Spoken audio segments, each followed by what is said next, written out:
一联赛是一发的而给全部的责任。要现在这样的这个才对完这。It's real. That's a real thing, dude. I can hear heaven calling, but I can't find my way. I can feel myself falling, but I can't find my way. Angels in my ear telling me don't let go, but demons in my ear telling me to let them fight for my soul, and it goes one control. I'm surrounded by the dark, become a stranger to the light, with all the hopes into the fact that everything would be alright. But as I sit here crippled,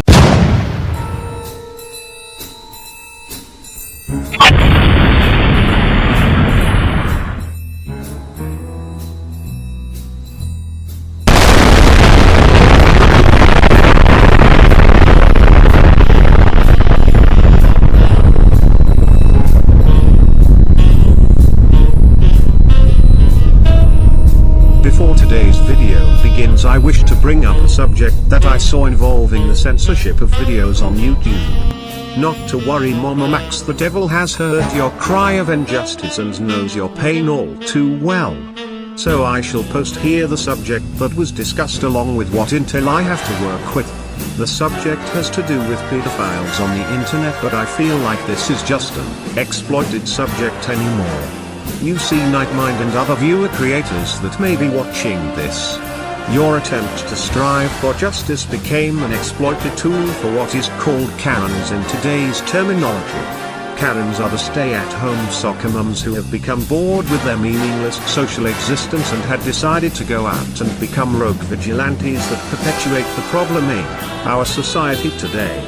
They fabricate issues to have a select group of individuals barred and banned for reasons of immorality that do not fit some Christian-based dogmatic view of how the world should be. But you cannot fight evil with evil, you cannot rebel against a system by placing another system in its place, such as what has happened here. You have attacked the system of automated censorship only to place individual censorship in its place, but you failed to realize that the freedom of speech and freedom of the press governs the freedom to post and express any individual's content, no matter what that content may be. What the letter of the law should be, as it is written and understood by the basic public, is that censorship is wrong, period, and should not be allowed to suppress our ability to express ourselves openly and freely.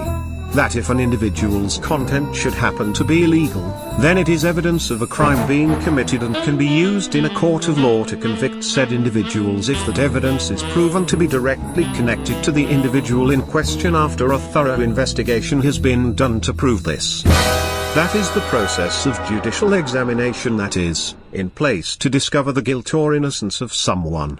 What this army of Karens has become in the wake of this rise against such topics as internet pedophiles, does not follow the letter of the law or its judicial processes, but instead promotes individual vigilantism and lynch mob justice, and that is why there are those out there who seek to stand against what you Karens have set in place as a form of action to take when the world around does something you find offensive. I said in my comment that the devil was on your side, but as I examine the available information here, I come to the conclusion that neither side, yours Mr. Mama Max or YouTube, is right in their positions of actions taken. Supporting either side would be perpetuating the problem that plagues our world today, and I refuse to further impede on humanity's social evolution by supporting the use of censorship or supporting the process of lynch mob justice. That type of action can only be seen as a viable course of action when facing a governmental body of totalitarian tyranny that has completely oppressed the public at large through systematic methods of control that inhibit a person's ability to act or choose to act by what they believe to be either right or wrong. Only then does the Constitution protect us in the US and by US laws, to be capable of rising towards rebellion to throw off such oppressive forces and re-establish our ability to live by what we believe is right. Only then is vigilante justice deemed as course of action that is acceptable, not on an everyday basis such as what these Karens have been doing to hunt down superficial enemies based on unfounded evidence that could have been falsified by almost anyone, foreign or domestically based.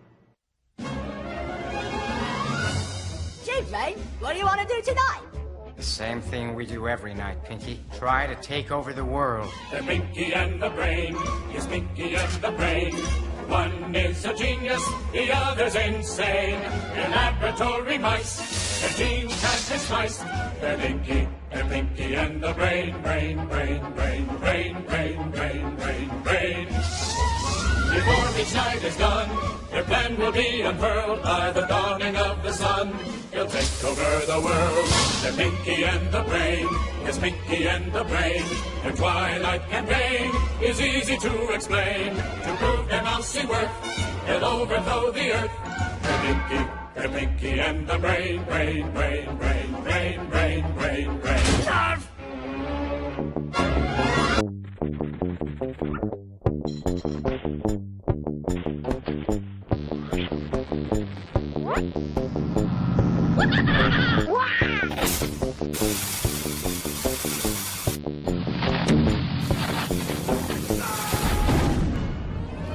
It's maddening.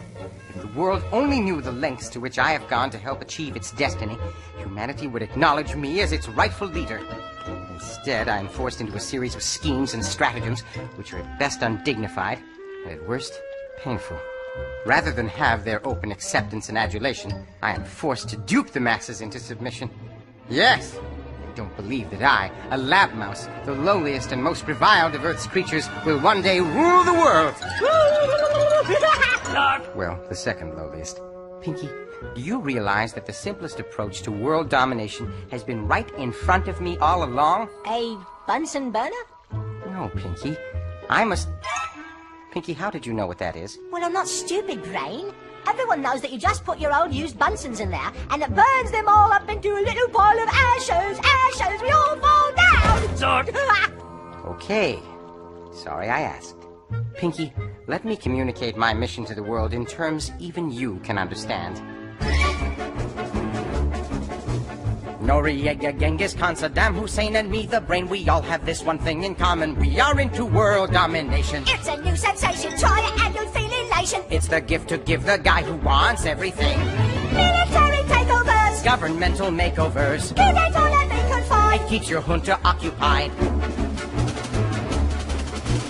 Look here at this dotted line. As overlord I could combine and make this all one sovereign state. Oh, Overlord, you are so great. I'll sew up this divided planet. My regime will surely span it. Yummy spammer, will you can it? No, Pinky, you will. I'll learn the language if I must. You will gain the people's trust. I'll let them join my coterie. And you can buy their loyalty. There are several formulae I like to use for domination and to get the maximum effect out of a helpless nation. Crab meat or magnetic shoes, mind-controlling P-22s, or a giant signal tower to telecast my mental power. Think big, not small. Dominoes will start to fall. And then I can be the mouse who conquers man.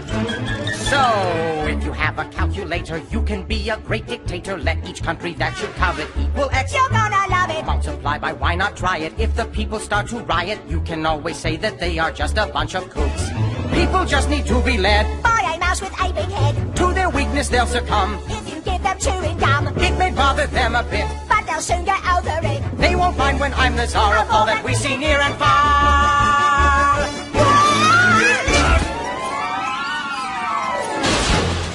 Well, I think that went rather well, don't you, Brain? Now it's perfect.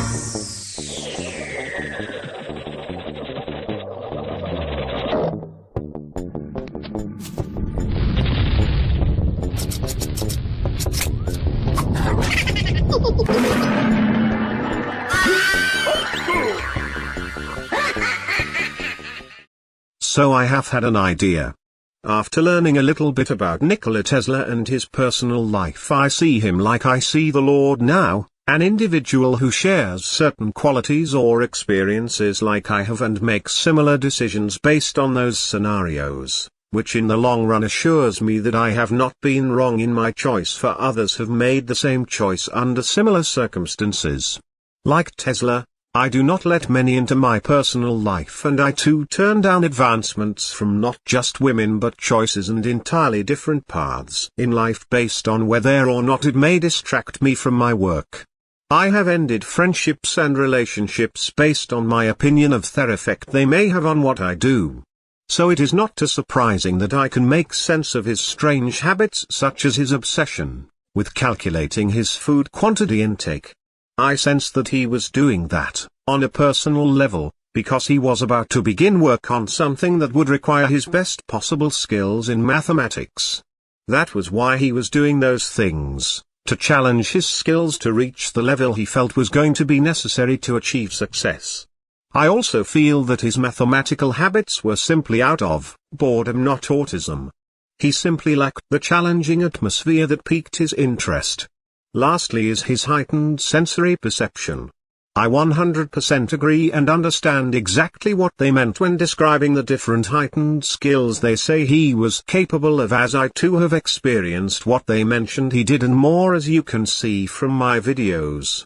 In the days of the Greeks they would have said that because of our abilities that we were simply sons of Zeus and passed us off as demigods, meaning that we are not totally unique and there have been others like us, but we are an anomaly that occurs, it seems, once every few generations in the world.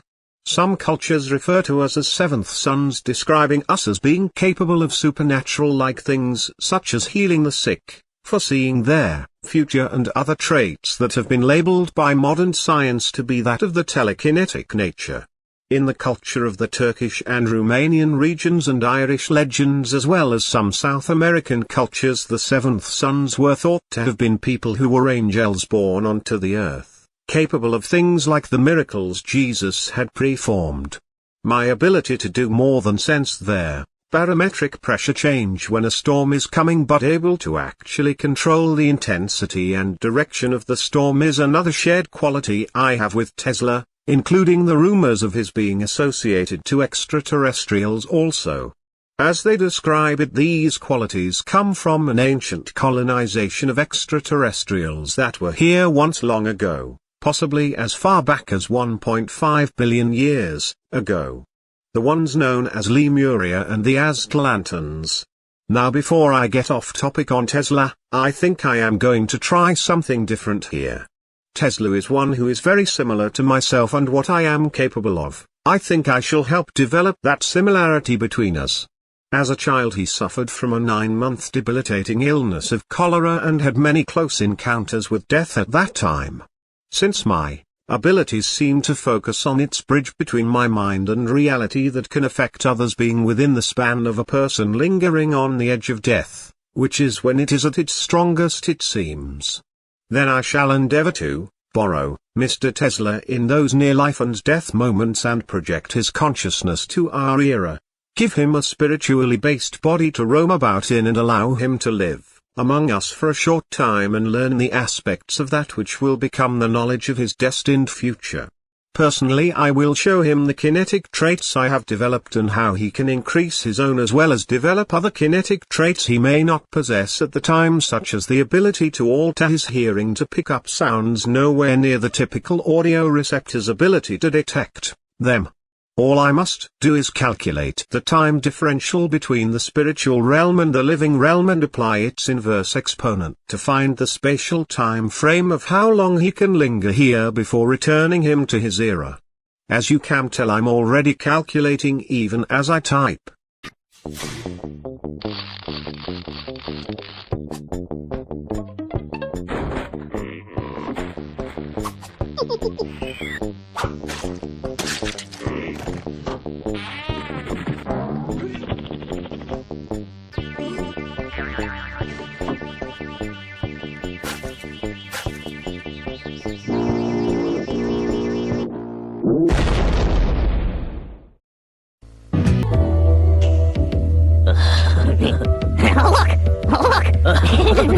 Yeah.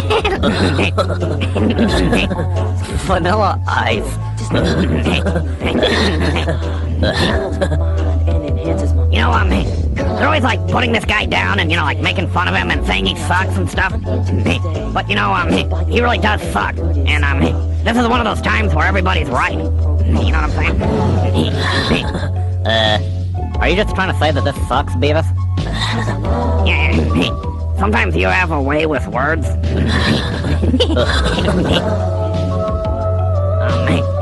Are you gonna change the channel, butthead? Why bother? All we seem to get on this TV is bad videos. Oh, yeah. There's like 3 things wrong with this video. 1, this dude sucks. And, 3, he's trying to rap a love song. You know what, man? If this was a real rap song about love, he'd be saying, "We have no love for hoes." Yeah. He'd be like, "I don't love you hoes, I'm out the door." Love. Yeah. Love.